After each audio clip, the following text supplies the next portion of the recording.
आज हम लोग एक ऐसी शख्सियत के साथ हैं जिन्होंने अपना पूरा जीवन धर्म के लिए खपा दिया। आज भी ये धर्म की सेवा कर रहे हैं। जो जिन लोगों का जीवन नीरस हो जाता है उसमें रस भरने का काम कर रहे हैं महाराज जी। जो भूले हुए लोग हैं उनको रास्ता दिखाने का काम कर रहे हैं। तो मैं सीधा ही आप लोगों को महाराज जी के पास ले चलता हूँ। महाराज जी नमो नारायण। हरिओम नमो नारायण, हर हर महादेव। अच्छा महाराज जी, जैसे मैंने भी कहा है कि आपने बहुत लोगों के जीवन में रास्ता दिखाया, उजाला किया, जिनका अंधकार में जीवन हो गया था। मैं आम पब्लिक की तरफ से केवल आपसे एक चीज जानना चाह रहा था कि हमारे समाज में हर आदमी कहीं ना कहीं परेशान है और परेशानी का केवल एक ही कारण आता है, पैसा। तो मैं आपसे चाहूंगा कि पीछे भी मेरी आपसे बात हुई थी, कुछ आप ऐसे उपाय बताइए कि लोगों के घर में पैसा आना आए, क्योंकि जब पैसा आना चालू हो जाएगा तो लोगों की कई समस्याएं अपने आप ही खत्म हो जाएंगी। तो मैं उसके लिए आपसे जानकारी चाह रहा था। तो महाराज जी आप बताइए। देखिए, बहुत ही अच्छा आपका क्वेश्चन है, सवाल है। धन के बिना तो आपका ना जीवन है और ना ही आपकी मृत्यु है। जब आप पैदा होते हैं तब से लेके और मरने तक, आखिरी संस्कार तक, आपको बिना पैसे के आप पैदा नहीं हो सकते, बिना पैसे के आप मर नहीं सकते। जो अदरवाइज आपको जो है दाह संस्कार के लिए भी इंतजार करना पड़ेगा, वो भी चंदे से ही होगा, तो वो भी धनी हो गया। धर्म, अर्थ, काम, मोक्ष, ये हमारे 4 पुरुषार्थ हैं। धर्म भी होगा, अर्थ भी होगा, काम का मतलब कर्म भी है, और मोक्ष तब मिलेगा जब ये सारी चीजें आपके पास में होंगी। अगर आपके पास में धन नहीं है तो आपकी कोई आज कलयुग में कीमत नहीं है। ये तो बिल्कुल सत्य है, चाहे इसको आप किसी भी अर्थ में लें। धन को कमाने के लिए आपको सबसे पहले अपने पुरुषार्थ को जागृत करना पड़ेगा। अगर आप कर्म नहीं करेंगे तो धन नहीं मिलेगा। और आज की हमें क्या हो गया है कि हमें किसी भी तरीके से चाहिए, बस धन चाहिए। लेकिन हमारे शास्त्र ये कहते हैं कि आपको कर्म कीजिए और लक्ष्य की प्राप्ति के लिए आप लगातार प्रयासरत रहिए, धन का आगमन होगा। ये तो हो गई शास्त्र की बात। अब इसमें दूसरा एक और पहलू है कि हमारे यहाँ पर श्री सूक्तम और कनक धारा स्रोत, ये 2 एक ऐसी चीज हैं जिनको कहा जाता है कि इनके नियमित पाठ से आपको धन की प्राप्ति होती है, आप कभी निर्धन नहीं रहते। तीसरा है ऋण मोचन मंगल स्रोत। आप पे किसी भी प्रकार का कर्जा हो, धन का आगमन ना हो रहा हो, बाधाएं आ रही हो, आप इनको सुनिए, छोटे छोटे से हैं। अच्छा, इसमें आपका सवाल ये आएगा कि बहुत से लोग इनको संस्कृत में पढ़ नहीं पाते। हाँ जी। है ना, लिमिटेशन हो जाती है लोगों की। तो भैया सबसे मोटी सी बात यह है कि देखना, बोलना और सुनना, ये तीनों चीजें एक ही जैसी हैं। आपने देखा है ना, गले का डॉक्टर, आंखों का, नाक का डॉक्टर, कान का डॉक्टर एक ही होता है, ईएनटी जिसको कहते हैं। तो आपके सारी चीजें आपके मस्तिष्क में ही जाती हैं। कान में बोलोगे तो भी, आंखों से होगी इंद्रिय वो भी, और आप बोलोगे ध्वनि से वो भी आपकी इंद्रियों में ही जाती है, मस्तिष्क में ही जाती हैं। तो आप अगर पढ़ नहीं पा रहे हैं तो सुने। अच्छा, मोबाइल पे उतना मोबाइल पे पढ़ें, आप किसी से रिकॉर्ड करके पढ़ें, प्रवचन से सुने, किसी से, मुझसे सुने। मेरी जो बात है, इसलिए लोग कथा सुनते हैं ना, ऐसा तो नहीं वो कथा जो है खुद ही कर रहे हैं, वो सुनने क्यों जाते हैं? क्योंकि उसका आपको फल मिले। कथा सुनने का फल बोला जाता है ना, रामचरितमानस का पाठ होता है तो ये कहा जाता है कि भैया कथा हो रही है, मानस हो रहा है, चलते हैं सुनने, भगवान का आशीर्वाद मिलेगा। इसीलिए तो आशीर्वाद मिलता है। घर के बीचों बीच में देसी घी का, मिट्टी का दिया नियमित रूप से ब्रह्म स्थान में रोज जलाइए। कैसे धन नहीं आएगा? 1000% आपके पास में धन का आगमन होगा ही होगा। आपने देखा होगा पुराने समय में घर में बीच में तुलसी का पौधा होता था, उस पौधे पे घर की महिलाएं सुबह शाम घी का दिया जलाती थी, मिट्टी का। एक तो मिट्टी का दिया जो है आपका 4 तत्वों के हिसाब से हो गया, और इसमें आपका लक्ष्मी योग जागृत हो गया। आपके घर में कभी भी धन की, धान्य की कमी नहीं होती थी। धन का मतलब गोधन से है, अन्न से है। आप धन का ये ना सोचें कि मेरे पास में जो है सोने के चट्टे लगे हो गए। आज की डेट में ये भी हो गया है कि तथा कथित बाबा लोग हाथ में कोई कछुआ पहना रहा है, कोई मेढक पहना रहा है, कोई बतख पहना रहा है। अरे आप सोच के देखिए, आज के धन कुबेर कौन है? अंबानी, टाटा, प्रेम जी, ये सब पैसे वाले लोग हैं। क्या आपने कभी इनके हाथ में किसी में देखा है कि इन्होंने कछुआ डाल रखा है, मेढक पहन रखा है? ये सब बेकार की बात है। वैदिक रूप से आप मंत्रों को फॉलो कीजिए। सनातन में इतना भंडार है ना कि आप कर्म कीजिए। उद्यमेन ही सिद्ध्यंति कार्याणि मनोरथे, ना ही सुप्त से सिंह से प्रवेशांति मुखे मृगा। उद्यम करने से, कार्य करने से ही कार्य सफल होते हैं। सोते हुए शेर के मुंह में भी हिरण प्रवेश नहीं करते। तभी तो आप किस लिए धन चाहिए? अपनी इच्छाओं को पूरा करने के लिए। धन अपने परिश्रम से, पुराने समय में आप देखें कि माताएं नहा धोकर आपके किचन में जाती थी, रसोई में जाती थी, रसोइयां बनाती थी। स्वास्थ्य सही रहेगा। धन का आपका आगमन, धन का सदुपयोग भी एक धन को संचय करने का तरीका है। आज कहाँ है? जीवन शैली बदल गई। आप ना सुबह उठते हैं, ना शाम को सोते हैं सही ढंग से, और फिर आप कहते हैं जब स्वास्थ्य सही नहीं रहेगा तो धन कहाँ से आएगा?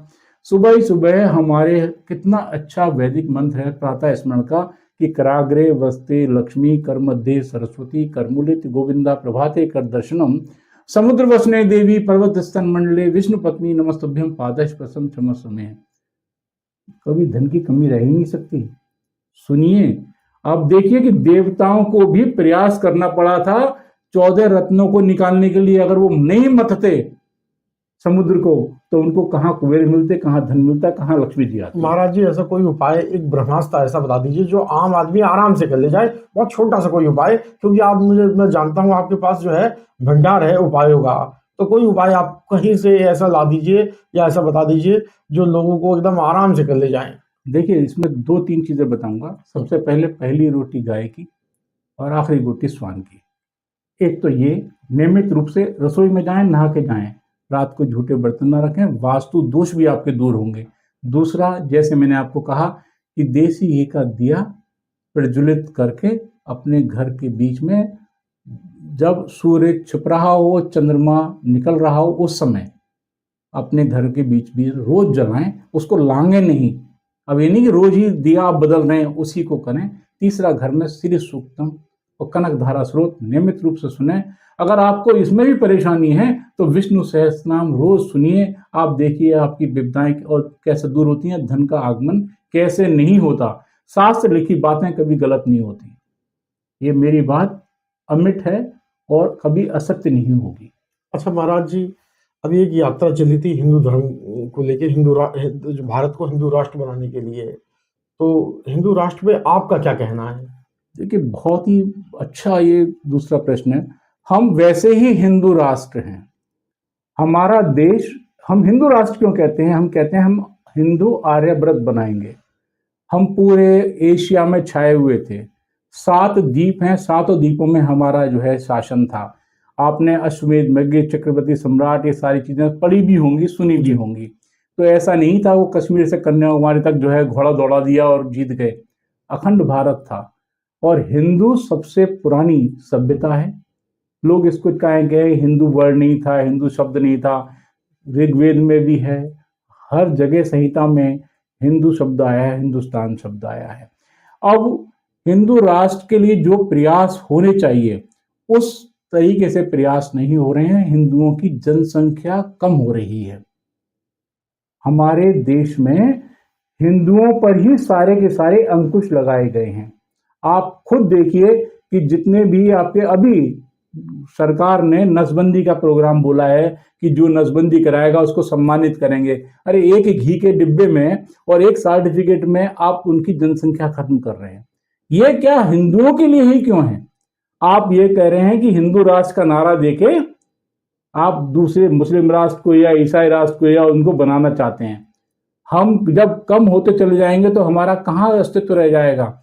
हिंदू राष्ट्र होना चाहिए, 1000% होना चाहिए।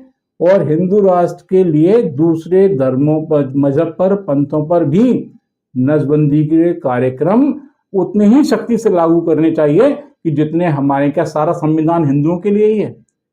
दूसरे की धार्मिक भावनाएं वो आहत नहीं होती, उनकी तो हो जाती हैं, हमारी नहीं होती। क्यों? हमारा मन क्या पत्थर का है? आप हमें खत्म करने की कोशिश कर रहे हैं। हिंदू राष्ट्र के लिए सभी हिंदुओं को अपने घर में अपनी जनसंख्या बढ़ाने पर ध्यान देना होगा और शिक्षित जनसंख्या, ऐसा नहीं कि कहीं भी लिया फट गए।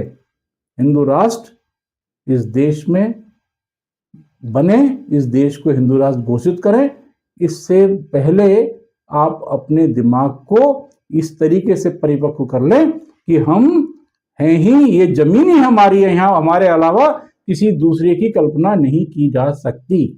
अच्छा महाराज जी, एक तरफ हिंदू राष्ट्र की बात की जा रही है और दूसरी तरफ जो है, जो लगातार ईसाई मिशनरियाँ काम करके, जैसे उन्होंने दक्षिण भारत में पूरा ईसाई में एरिया बना दिया, उसके बाद पंजाब में ईसाइयों की जनसंख्या ना के बराबर थी, लेकिन आज वहाँ 8 से 10% ईसाई जनसंख्या हो गई, जगह जगह चर्च हो गए, तो उसके बारे में क्या कहेंगे? देखिए, अपने पैरों पे हमने खुद ही कुल्हाड़ी मारी है। हिंदुस्तान की सबसे पुरानी मस्जिद है केरला में, राजा दहेर ने बनवाई थी, जिनकी लड़कियों को बाद में इन्हीं लोगों ने अगवा करके खलीफाओं को दे दिया था। अब हम तो हमेशा अहिंसा परमो धर्मा, क्षमा दे दो, ये कर दो, दया भाव दिखाने के लिए, किसका झूठा दया भाव। हम ये चाहते हैं कि हमारी प्रशंसा दूसरे लोग करें, बस एक ही हमारे अंदर भाव है। हमने अपने आप को सिर्फ डर से या हमारे को मानसिक तौर पे इस तरीके से कुंठित कर दिया गया है या भयभीत कर दिया गया है कि हम अपने धर्म के प्रति कोई लगाव नहीं रहा। आप आज पूछ लीजिए किसी से कि कितने वेद हैं, कितने उपनिषद हैं, कितने पुराण हैं, आपको 90% बता नहीं पाएंगे। आप महाभारत के पात्र पूछ लीजिए, बता नहीं पाएंगे लोग। जब तक आपकी संस्कृति की रक्षा नहीं होगी तब तक आप कहाँ अपने आप को बचाएंगे। सारी मिशनरीज, उनकी सरकारें, उनके पूरा इकोसिस्टम पूरे संसार में फैल गया है, पैसा देता है, हम बिक जाते हैं। और दूसरी बात कि उनको कहाँ पर उन्होंने चोट की है, उन्होंने चोट की है आपकी भावनाओं पर। आपको बांट दिया वर्णों में, वर्गों में। उसमें भी आप देखिए आजकल बौद्ध, नव बौद्ध, दलित, महादलित, ये सब बना दिए और उनको कह दिया आप हमारे में आइए, हमारे यहाँ कोई नहीं है इस तरह की वर्ण का विभेद, जबकि सबसे ज्यादा उधर ही है। आप देखें ना, आप उनकी पूजा पद्धति देखें, एक जगह शुक्रवार को होता है, शनिवार को होता है, एक जगह इतवार की होती है। अब इन लोगों ने पूरा इकोसिस्टम बिछा रखा है। जितनी इनका जनसंख्या बल बढ़ेगा उतना ही ये हमारी बौद्धिक संपदा पर, हमारे प्राकृतिक संपदा पर अपना कब्जा करेंगे। इनका एक ही मिशन है, सनातन धर्म को खत्म करना। और इसमें जो सहयोग कर रहे हैं वो सनातनी ही कर रहे हैं आपस में बैठ के। हर आदमी ये सोचता है वो 200 साल जिएगा, इसलिए वो पैसा कमाने के लिए कुछ भी करता है। हो सकता है कि वो 48 साल में, 50 साल में, 25 साल में खत्म हो जाए, लेकिन अपने पीछे वाली नस्लों को वो एकदम बेकार करके चला जाता है। आप देखिए, आज देखते देखते मैं आपको बताता हूं 1970-75 की बातें, कि जब शहर से बहुत दूर कहीं कोई बकरा कट रहा होता था तो लोग कहते थे वहां बकरा कट रहा है। आज शहरों के बीच में ही बूचड़खाने खुल गए और हमारे ऊपर फ्लैट है, हम लोग मकानों में रह रहे हैं। हमें क्या, हम तक सोचते रहेंगे ना तो हमें कोई परिवर्तित करने से रोक नहीं पाएगा। हमारी स्मृति, हमारी बुद्धि, हमारी भावनाओं को, हमारी घटनाओं को भूलने के लिए हमें कोई 90 दिन से ऊपर का समय नहीं लगता, हम भूल जाते हैं। कितनी लड़कियां आपकी रोज गायब हो रही हैं, जागृति नहीं है। हमें लगता है कि हमारे अंदर जो संविधान ने हमारे को कुंठित कर दिया है और ये सर्व धर्म सद्भाव का, जो धर्मनिरपेक्षता का हमारे अंदर उठा के वायरस घुसेड़ दिया है ना, बस इसी ने हमारा सत्यानाश कर दिया। इसीलिए बाकी की सारी मिशनरीज और इकोसिस्टम, चाहे वो ईसाइयत हो, चाहे वो इस्लामीकरण हो, चाहे वो कुछ भी हो, वो हमारे को फैलता जा रहा है हिंदुस्तान में। केरला देखिए, जिसके ये कहा जाता है भगवान परशुराम के फर से के जहां गिरा था उसी आकार में उसका नक्शा है, मानचित्र है। वहां पर आप देख लीजिए, सारा क्रिश्चियन और मुस्लिम हो गए, हिंदू। जबकि केरल के और तमिलनाडु के पंडितों का, ब्राह्मणों का सिक्का चला करता था। और आज भी वहां पर सारे के सारे मंदिर कहाँ हैं हमें नाम तक नहीं पता। 4-5 मंदिरों को छोड़ दीजिए, संस्कृति मिटा रहे। अगर घर की औरतों को खत्म कर रहे हैं उनका सबसे पहला ध्येय है कि महिलाओं की अस्मिता को खत्म करो, घर की औरतों को परिवर्तित कर दोगे तो वो नस्ल अपने आप में खत्म हो जाएगी। और इसीलिए देखिए ये लव जिहाद, धर्मांतरण सबसे ज्यादा औरतों का होता है। औरतें मानसिक रूप से इस तरीके से परेशान कर दी जाती हैं कि वो अपना शारीरिक शोषण जो है करा बैठती हैं, और उसके लिए सबसे ज्यादा जिम्मेदार हम सनातनी भी हैं जो अपने घरों में ध्यान नहीं देते। अच्छा महाराज जी, क्या अपील आप करना चाहते हैं? क्योंकि जो है भी आपने नेपाल के बारे में बताया कि नेपाल में कभी हिंदू कोई मस्जिद नहीं थी, लेकिन आज वहाँ मस्जिद है। क्या अपील करना चाहते हैं आप? देखिए, नेपाल पहला हिंदू राष्ट्र था। मेरी आंख खोलने के जब से मैंने सुना है, जन्म लिया है, और 70-80 के दशक में एक मस्जिद नहीं हुआ करती थी। आज वहां पर देखिए आपको हजारों, 3,500-4 हजार मस्जिदें मिल जाएंगी। जब से ये माओवादी की सरकार आई, उन्होंने हिंदू राष्ट्र को हटाया। अब आज वहां पर आप देखें कि जिस तरीके से वो आपको उसका समझना पड़ेगा कि नेपाल की दुर्दशा क्यों हो रही है। नेपाल में सबसे बड़ा मंदिर है पशुपतिनाथ जी का। जी। हिमालय पर्वत है जिसको सागर माता कहते हैं, और उसको हम देवताओं की तरह पूजते हैं। कितने मंदिर हैं, भगवान बुद्ध की जन्मभूमि है। हर वो जगह जहां पर हिंदुओं का अस्तित्व है उसको खत्म करने का बीड़ा इन लोगों ने उठा रखा है, और इसीलिए हिंदू राष्ट्र उसको परिवर्तित करा दिया, चाहे बाहुबल से, पैसे से, भ्रष्टाचार से। और आज की डेट में आप वहां हालत देख लीजिए क्या हो गई। हम अपनी पहचान खोते जा रहे हैं। पूरे संसार में ईसाई भी मिल जाएंगे आपको देश, मुस्लिम भी मिल जाएंगे, बौद्धिस्ट भी मिल जाएंगे, लेकिन आपको हिंदू देश एक नहीं मिलेगा। ये तो भारत का, इस हम लोगों का दुर्भाग्य है कि हम इस देश में 80% होने के बावजूद भी हिंदू राष्ट्र ला रहे हैं और परिवर्तित होते जा रहे हैं। और एक समय ऐसा आएगा कि मेरा नाम जो है वो किसी और धर्म से जुड़ना हो जाए तो कोई बहुत बड़ी बात नहीं है। मेरा मतलब कि आने वाली पीढ़ियों का। तो महाराज जी, क्या अपील आप करना चाहते हैं? क्योंकि आपकी आवाज को जो है हिंदू समाज जो है सुनता भी है, मानता भी है, और आप एक ऐसे पद पे बैठे हुए हैं जहां आप सीधा हिंदू समाज को आदेश दे सकते हैं।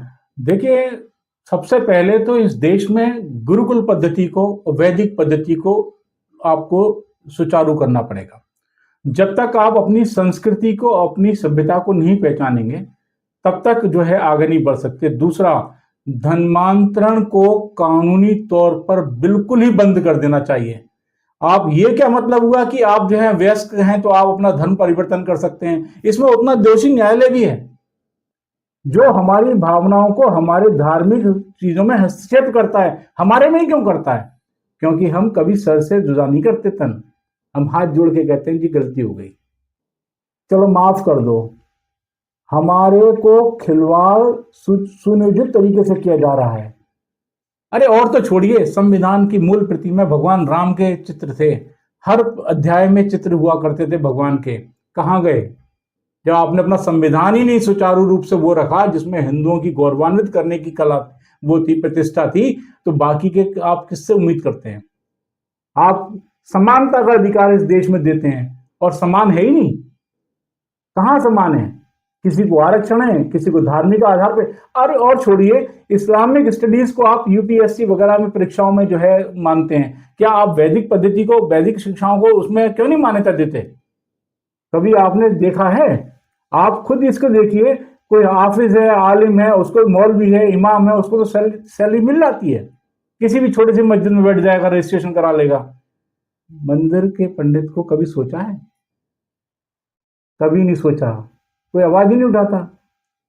आप एक आवाज कीजिए, अभी पूरे इकट्ठे हो जाएंगे और आप चिल्लाते रहिए। आप सड़क पे पिट रहे होंगे, आपको लोग मार रहे होंगे, आपको छीन रहे होंगे, आपकी लड़कियां छिड़ रही होंगी। दूसरा आदमी देखेगा, पास से निकल जाएगा कि मेरी नहीं है, मुझे क्या, कौन पड़े इस लफड़े में। पूरा सिस्टम खराब है। इस सिस्टम को आप जागृत होकर बदल सकते हैं। सरकारों पे दबाव जब तक नहीं आएगा, शासन पे जब तक दबाव नहीं आएगा, क्यों योगी जी जैसा आदमी, योगी के अब जो है यूपी को पूरा कंट्रोल कर लिया, क्योंकि भ्रष्टाचार में नहीं है, उनके अंदर इस मातृभूमि से लगाव है। ऐसा ही लगाव, ऐसी ही जिम्मेदारी हमें पूरे राज्यों में और इस देश में शासन में चाहिए। हमें ये नहीं चाहिए कि राजनीति के लिए हम किसी एक के पीछे भागें। हर आदमी बराबर है, हर एक के लिए कानून बराबर हो, जनसंख्या नियंत्रण हो, प्रदूषण खत्म हो, हिंदू जागृत हो, तभी हम आगे बढ़ पाएंगे। नहीं तो सब कहानी और किताबें हैं। लोग कहते हैं कि भाई आप बोल देते हैं, आप क्या कर रहे हैं? हम यही तो कर रहे हैं। आप सोच जगा रहे हैं, जग नहीं रहे हो, सोए पड़े हो, और फिर कहते हो कि हमने सुन लिया, अच्छा था, क्लिप में लाइक कर दो। अरे भाई नहीं, जाओ, आगे बढ़ो। जो इसके लिए बोल रहा है उसका समर्थन तो करो कम से कम। हर आदमी अपने घर में चादर तान कर सोएगा तो एक दिन हिंदू बैठा हुआ कोने में रोएगा।